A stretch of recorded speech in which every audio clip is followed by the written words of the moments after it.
Hello friends, ये number system part 7 है। This video is brought to you by नडी learners. Okay, तो शुरू करते हैं। जो सबसे पहला इसमें हमने पिछली वीडियोस में देखा हुआ था वो ये देखा था कि रेशनल नंबर को डेसिमल में कैसे एक्सप्रेशन करते हैं।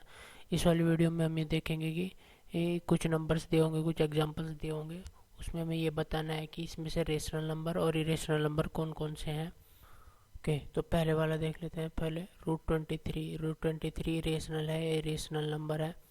सो ये क्या है हमारा, ये एक it it is an irrational number. It is an irrational number. ये इरेशनल नंबर क्यों है वो देख लेते हैं। It is an irrational number because because okay because okay it is an irrational number because root 23 is not a perfect square value. perfect square value. Okay, अब यहाँ पे देख लेते हैं हम ये परफेक्ट स्क्वायर वैल्यू क्या, परफेक्ट स्क्वायर होता क्या है इसको समझ लेते हैं। जो परफेक्ट स्क्वायर होता है, मान के चलिए हम पहले एक एग्जांपल ले लेते हैं, रूट 25। सो ये रूट 25 की वैल्यू क्या होती है हमारी, 5 होती है। वो 5 कैसे आती है, ये रूट 25 की वैल्यू, क्योंकि 5 की 5 में मल्टीप्लाई करेंगे तो क्या आएगा आंसर हमारा 25। तो इस तरह से ये रूट जब हम रूट 25 करेंगे तो आंसर क्या आएगा हमारा 5 आ जाएगा। सो ये रूट 25 की वैल्यू 5 होगी। अब एक और एग्जाम्पल, रूट 16 की वैल्यू 4 हो गई। उसी तरह से रूट 4 की वैल्यू क्या हो गई, 2 हो गई। उस तरह से ये हमारा परफेक्ट नंबर आ रहा है, एक परफेक्ट नंबर आ रहा है, कुछ परफेक्ट नंबर आ रहा है। लेकिन वहाँ पे हम देखें, रूट 23 को देखें अगर हम, तो इसका कोई परफेक्ट नंबर नहीं आता है। अगर नंबर आता है तो वो पॉइंट में आएगा, और वो पॉइंट भी ऐसे कंटिन्यूस आगे तक चलता जाता है। तो उसका भी कोई रिपीटेशन नहीं होता है उसमें, तो इसलिए परफेक्ट स्क्वायर नहीं है। 23 एक परफेक्ट स्क्वायर नहीं है, इसीलिए ये एक इरेशनल नंबर है। अब देख लेते हैं सेकंड वन में। सेकंड वन क्वेश्चन क्या है हमारा, रूट 225 है।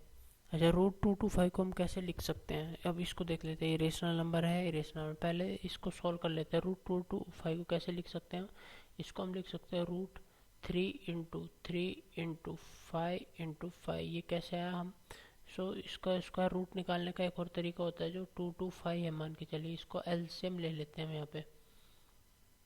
एलसीएम लेने के लिए इसको 3 से डिवाइड कर लेते हैं। 3 से डिवाइड करेंगे तो क्या आएगा, 3 7 जा 21 और 3 5 जा 15। ओके, अब फिर से 3 से, 3 2 जा 6, 3 5 जा 15। अब 5 से डिवाइड करेंगे, 5 5 जा 15 और यहाँ पे 5 5 जा 15। तो ये आ गया हमारा 3355। और हमें पता ही है, जब हम स्क्वायर रूट, जब इस रूट में होता है तो पेयर में से एक नंबर बाहर आता है, और यहाँ पे पेयर में से एक नंबर बाहर आएगा। जब पेयर में से एक नंबर बाहर आएगा तो रूट साइन हट जाता है हमारा। तो ये क्या हो गया हमारा 15 हो गया। तो ये एक परफेक्ट नंबर आ गया हमारा, जैसे हमने यहाँ पे देखा था, हमारा 25 का देखा था, 16 का देखा था, 4 का देखा था। तो उसी तरह से हमारा रूट 25 भी क्या आ गया, एक परफेक्ट नंबर आ गया, जो है 15। जब ये परफेक्ट नंबर होता है तो क्या होगा हमारा, it is an rational number. इसका मतलब क्या होगा, अगर हम आगे लिखे, that means root root 225 is a perfect square value, is a perfect square value, एक परफेक्ट स्क्वायर वैल्यू है। इट इज़ ए, तो जब एक परफेक्ट स्क्वायर वैल्यू होगी तो क्या होगा, it is a rational number. तो ये क्या होगा, एक रेशनल नंबर बन जाएगा। तो यहाँ से हमारी ये कंक्लूजन निकल के आया कि जब कोई नंबर परफेक्ट स्क्वायर नहीं होगा तो वो इरेशनल नंबर होता है, और जब एक कोई भी नंबर परफेक्ट स्क्वायर होता है तो वो क्या हो, जब परफेक्ट स्क्वायर होता है तो वो क्या होता है, एक रेशनल नंबर होता है। तो इन दोनों एग्जांपल से ये कंक्लूजन निकल के आया। अब आ जाते हैं हम थर्ड क्वेश्चन पे। हमारा थर्ड क्वेश्चन क्या है, हमारा जो थर्ड क्वेश्चन है वो है कि 0.3796 ये एक रेशनल नंबर है या इरेशनल नंबर है, हमको पहले ये पता करना है।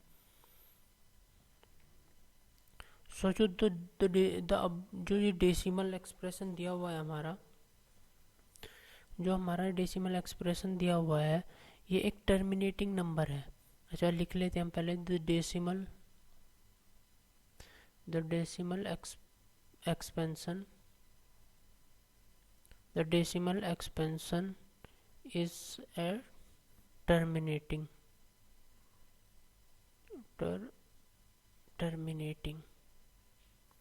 अच्छा तो ये टर्मिनेटिंग क्या है? अगर ये टर्मिनेटिंग है सो it is an so that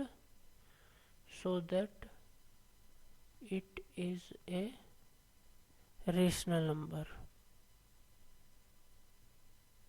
so it is a rational number, so एक रेशनल नंबर है। The decimal expression is terminating so it is a rational number. अब ये देख लेते हैं ये डेसिमल जो एक्सपेंशन दिया हुआ है हमारा 3.3796 ये टर्मिनेटिंग कैसे है? अच्छा जब हमने पिछली वीडियोज में देखा होता कि कोई भी जब पॉइंट के बाद जब कहीं पे आके रुक जाएगा जो नंबर, जब हम किसी से डिवाइड करते हैं तो इसका मतलब होता है उसका रिमाइंडर जीरो हो जाता है। उसका रिमाइंडर जीरो हो जाता है मतलब वो पूरा का पूरा कट जाता है। जैसे पिछली वीडियो में हमने देखा था जब हम 8 से 7 को डिवाइड कर रहे थे एक पार्टिकुलर पॉइंट पे आके वो रुक गया था, तो उसी तरह से भी कोई पार्टिकुलर पॉइंट पे आके रुक चुका है तो मतलब ये किसी न किसी नंबर से पूरा का पूरा डिवाइड हो गया है, तो ये क्या हो गया हमारा रेशनल नंबर हो गया। जब कोई भी डेसिमल एक्सप्रेशन टर्मिनेटिंग होता है तो वो हमारा क्या होता है? रेशनल नंबर होता है। अब हम ले लेते हैं फोर्थ पॉइंट। जो हमारा फोर्थ सम है वो क्या है हमारा 7.478 और ये पॉइंट आगे तक कंटिन्यू चल रहा है।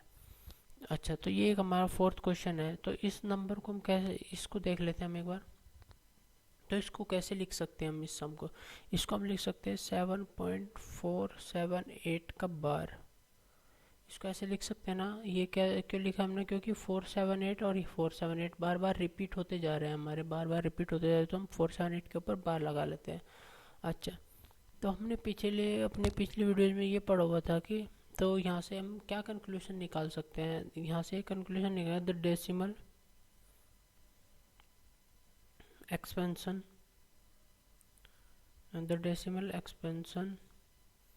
इज नॉन टर्मिनेटिंग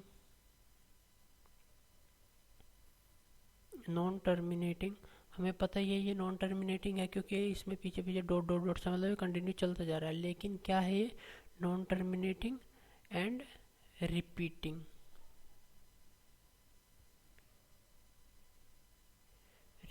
है, लेकिन ये रिपीट हो रही है बार बार repeating. So it is a rational number. So it is a rational number.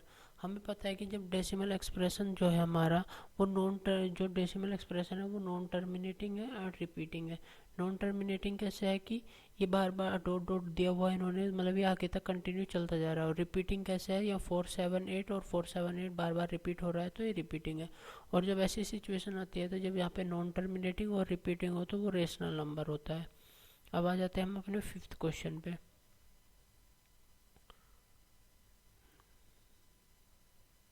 हमारा फिफ्थ क्वेश्चन में क्या दिया हुआ है कि 1.10100100001000001 और आगे तक चल रहा है।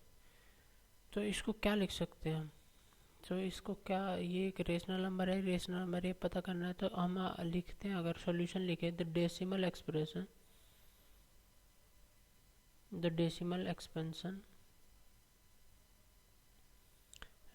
Decimal is non terminating. ये तो हमें पता ही है ये नॉन टर्मिनेटिंग है क्योंकि इसमें पीछे भी डॉट डॉट्स आए नॉन टर्मिनेटिंग। और क्या है ये नॉन और क्या नॉन रिपीटिंग भी है। ये नॉन रिपीटिंग भी है। सो it is an irrational number.